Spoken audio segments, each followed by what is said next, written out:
जय हिंद दोस्तों। Welcome back to GK daily channel. आज हम बात करेंगे UPSC NDA 1 2022 general ability test question answer part 2 के बारे में। पार्ट 1 में हमने 50 से 100 क्वेश्चन आंसर डिस्कस किए थे। अगर आपने ये वीडियो नहीं देखा है तो ये वीडियो की लिंक आपको डिस्क्रिप्शन में दी गई है, वहाँ जाकर आप देख सकते हैं। फ्रेंड्स, अगर आपने हमारे चैनल को सब्सक्राइब नहीं किया है तो प्लीज़ सब्सक्राइब ज़रूर करें ताकि हमारी नई वीडियो की नोटिफिकेशन आपको मिलती रहे। तो आइए फ्रेंड, आगे के क्वेश्चन आंसर 101 से 150 तक देखते हैं। प्रश्न नंबर 101।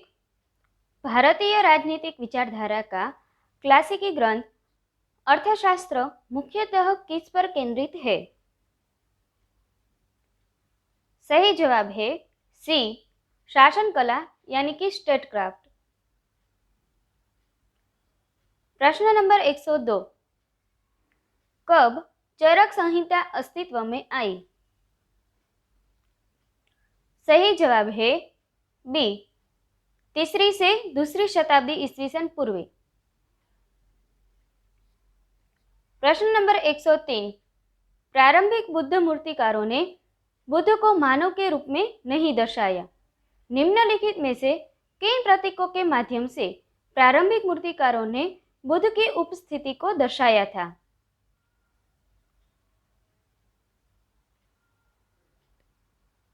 सही जवाब है डी, रिक्त आसन, चक्र, वृक्ष और स्तूप।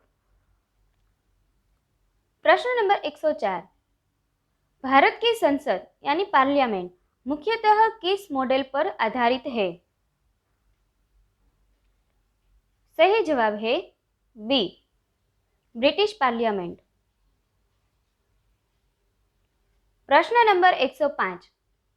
भारत के प्रधानमंत्री के रूप में इनमें से किसका कार्यकाल सबसे कम था? सही जवाब है बी, चौधरी चरण सिंह।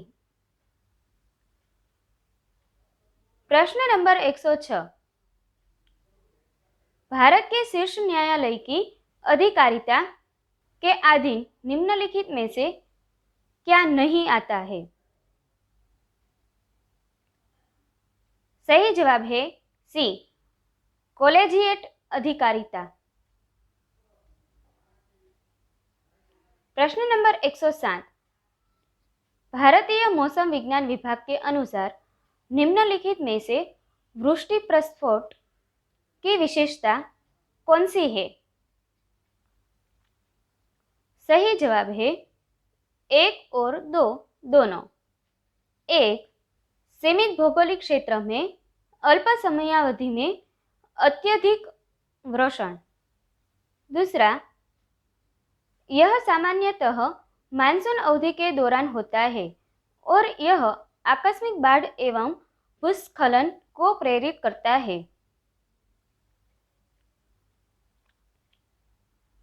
प्रश्न नंबर 108। पृथ्वी की आकृति और आमाप पर होने वाले एक सामूहिक चर्चा में 3 विद्यार्थियों ने निम्नलिखित विचार व्यक्त किए, तो उपरयुक्त विद्यार्थियों में से कौन सा सही है?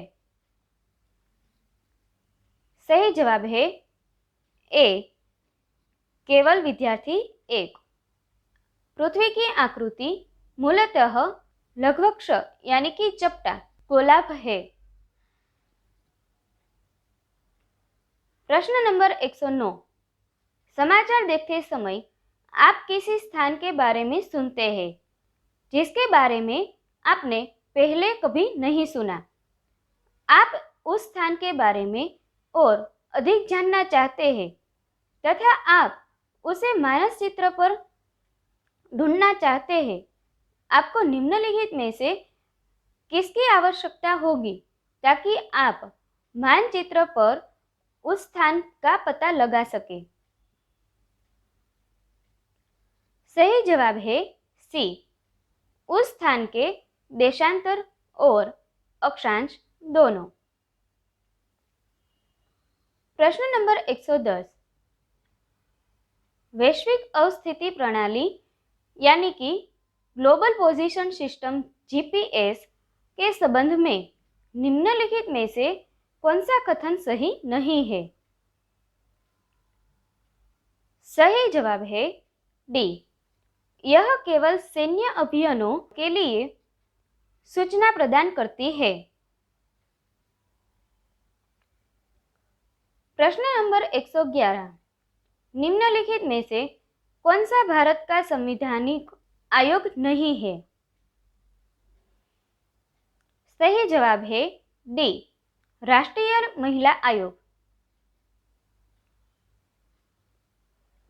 प्रश्न नंबर 112, प्राचीन भारत में किस चीनी यात्री ने मध्य भारत की यात्रा के अभिलेख नामक दैनिक डायरी लिखी थी? सही जवाब है बी, ह्वेनसांग।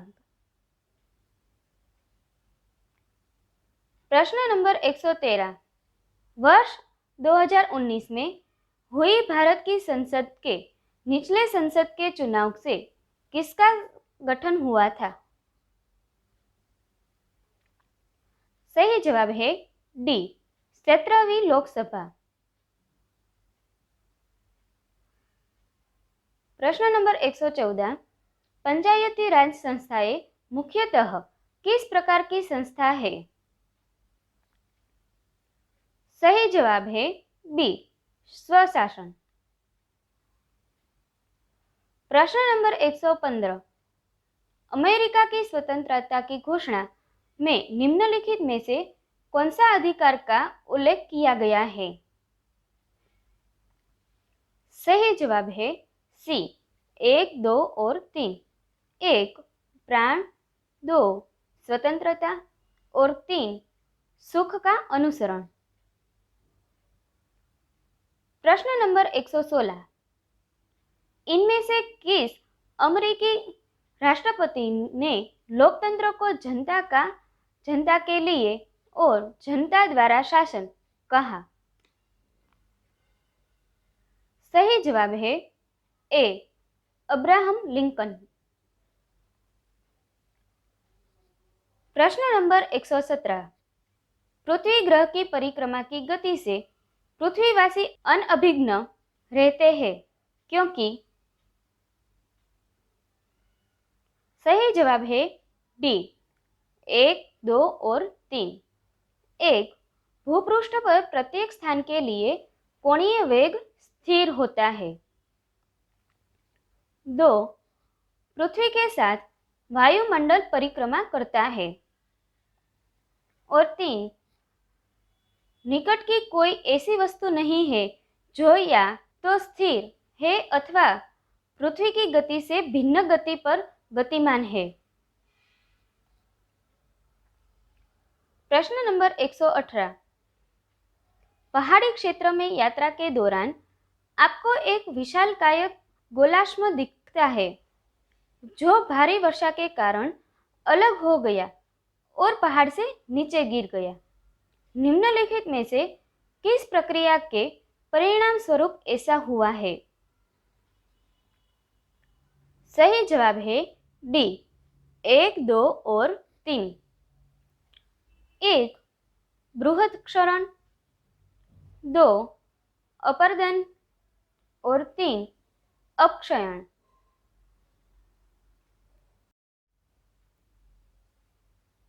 प्रश्न नंबर 119, भूस्खलन के संदर्भ में निम्नलिखित कथनों में से कौन सा सही है?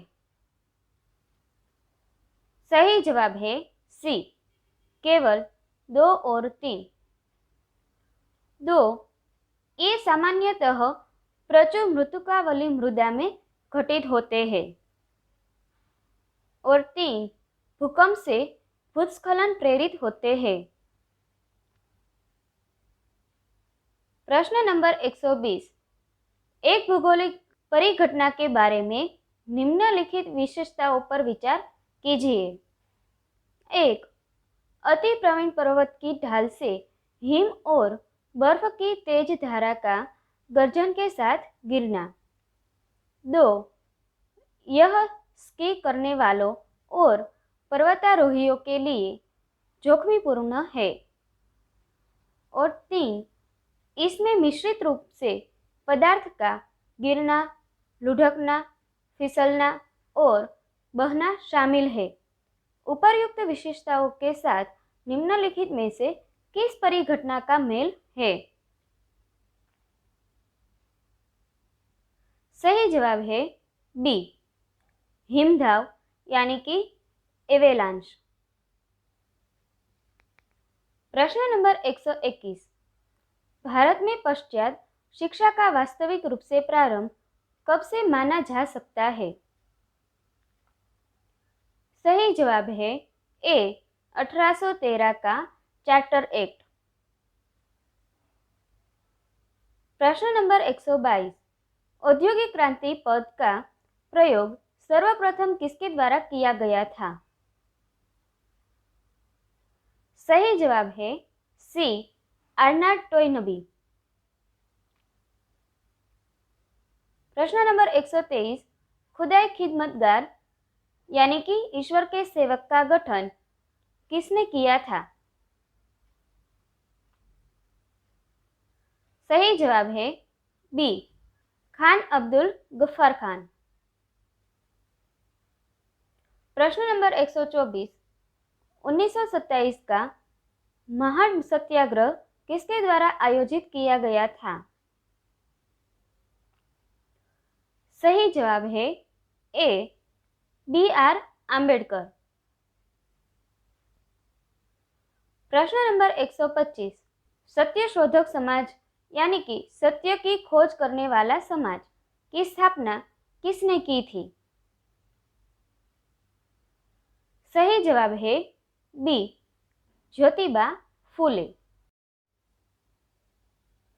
प्रश्न नंबर 126, 13वीं शताब्दी का ग्रंथ लेखा पद्धति हमें निम्नलिखित में से किस विषय पर जानकारी देता है? सही जवाब है सी, विधिक दस्तावेज। प्रश्न नंबर 127, इंक्रुमा उन 5 नेताओं में से एक थे जो गुट निरपेक्ष आंदोलन NAM के केंद्र में थे। वे अफ्रीका के किस देश के नेता थे? सही जवाब है डी, घाना। प्रश्न नंबर 128, स्वतंत्र भारत में योजना बनाने का विचार कहां से लिया गया था? सही जवाब है ए, बॉम्बे प्लान। प्रश्न नंबर 129, निसर्ग, गति, निवार, ताउते और यास किसके नाम है? सही जवाब है डी, चक्रवात। प्रश्न नंबर 130, निम्नलिखित में से कौन सा राज्य क्षेत्र भारतीय रेल नेटवर्क के साथ वर्ष 2021 में जुड़ा? सही जवाब है सी, मणिपुर। प्रश्न नंबर 131, उत्तराखंड के जंगल हिमाचल प्रदेश में कल्लू घाटी और नागालैंड एवं मणिपुर में दजुकाऊ यानी कि जुकू घाटी निम्नलिखित में से किस कारण से खबरों में थी? सही जवाब है बी, दावानल यानी कि फॉरेस्ट फायर। प्रश्न नंबर 132, भारत में राज्यों और संघ राज्य क्षेत्रों की कुल संख्या के संबंध में निम्नलिखित में से कौन सा सही है? सही जवाब है बी, 27 राज्यों और 9 संघ राज्य क्षेत्र। प्रश्न नंबर 133, हिम, सहिमवृष्टि और ओला निम्नलिखित में से किसके रूप है? सही जवाब है ए, वर्षण। प्रश्न नंबर 134।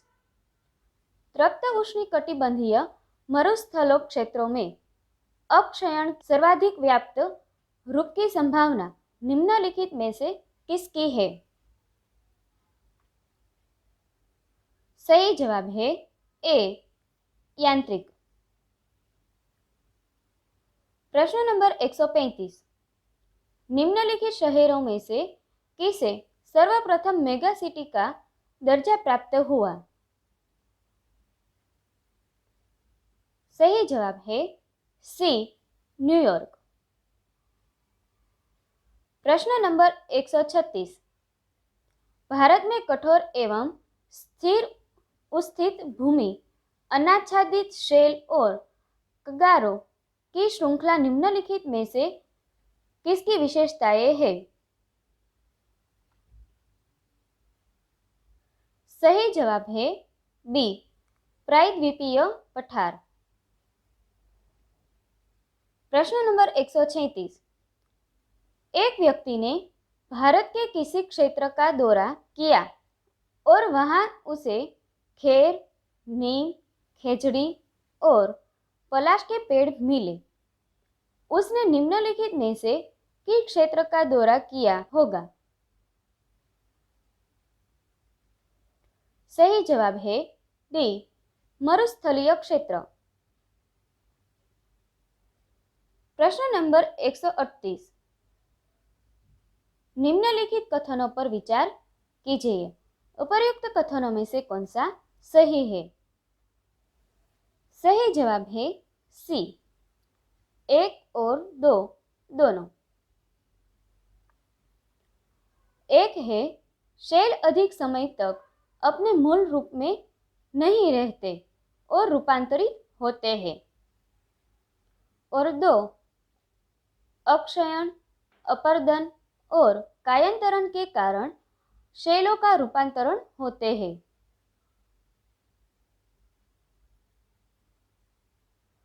प्रश्न नंबर 139। अक्षयण, बृहत्क्षरण, अपरदन और परिवहन निम्नलिखित में से किस प्रक्रिया के सूचक है?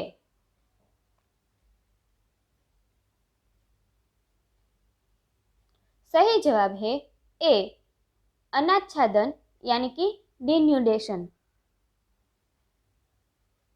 प्रश्न नंबर 140। यदि आप मोरन अक्सर और माउंट वॉश प्लेन यानी कि मैदान देखना चाहते हैं तो आपको निम्नलिखित में से किस संघ राज्य क्षेत्र की यात्रा करनी होगी? सही जवाब है डी लद्दाख। प्रश्न नंबर 141। हाल ही में प्रसिद्ध कथक नर्तक पंडित बिरजू महाराज का निधन हो गया। वे निम्नलिखित में से किस कथन घराने के अग्रणी थे? सही जवाब है सी लखनऊ। प्रश्न नंबर 142। भारत सबसे पहले किसे ब्रह्मोस मिसाइल निर्यात करेगा? सही जवाब है बी फिलीपींस। प्रश्न नंबर 143। इनमें से कौन भारत के उच्चतम न्यायालय द्वारा नियुक्त समिति का अध्यक्ष है जो उन परिस्थिति को जांच करेगा जिसके कारण हाल ही में प्रधानमंत्री का काफिला पंजाब में एक फ्लाईओवर यानी कि पुल पर कई मिनट तक फंसा रहा? सही जवाब है ए न्यायमूर्ति इंदु मल्होत्रा। प्रश्न नंबर 144। इनमें से किसने अपने कैरियर के अंतिम गेंद में एक विकेट लेकर टेस्ट क्रिकेट से संन्यास लिया? सही जवाब है रॉस टेलर। प्रश्न नंबर 145। हाल ही में भारतीय अंतरिक्ष अनुसंधान संगठन इसरो के 10वें अध्यक्ष के रूप में इनमें से किसकी नियुक्ति की गई? सही जवाब है डी, एस सोमनाथ। प्रश्न नंबर 146। वन सर्वेक्षण रिपोर्ट 2021 के अनुसार क्षेत्रफल की दृष्टि से भारत में निम्नलिखित में से किस राज्य में सर्वाधिक वन आवरण है? सही जवाब है डी, मध्य प्रदेश। प्रश्न नंबर 146। इनमें से कौन माल और सेवा कर परिषद के अध्यक्ष है? सही जवाब है बी, केंद्रीय वित्त मंत्री। प्रश्न नंबर 148। अंतर्राष्ट्रीय प्रकृति संरक्षण संघ IUCN ने हाल ही में लाल चंदन वृक्ष यानी कि रेड सैंडर को किस श्रेणी में श्रेणीकृत किया है? सही जवाब है बी, संकटग्रस्त श्रेणी। प्रश्न नंबर 149। भारत सरकार ने किस तिथि को वीर बाल दिवस के रूप में मनाने का निर्णय लिया है? सही जवाब है सी, 26 दिसंबर। प्रश्न नंबर 150। निम्नलिखित में से किस मंत्रालय ने 14 जनवरी 2022 को विश्व सूर्य नमस्कार प्रदर्शन कार्यक्रम का आयोजन किया था? सही जवाब है डी, आयुष मंत्रालय। फ्रेंड्स, अगर आपने हमारी वीडियो पसंद आई हो तो इस वीडियो को लाइक करें, शेयर करें और चैनल को सब्सक्राइब करके बेल आइकन दबाना ना भूलें।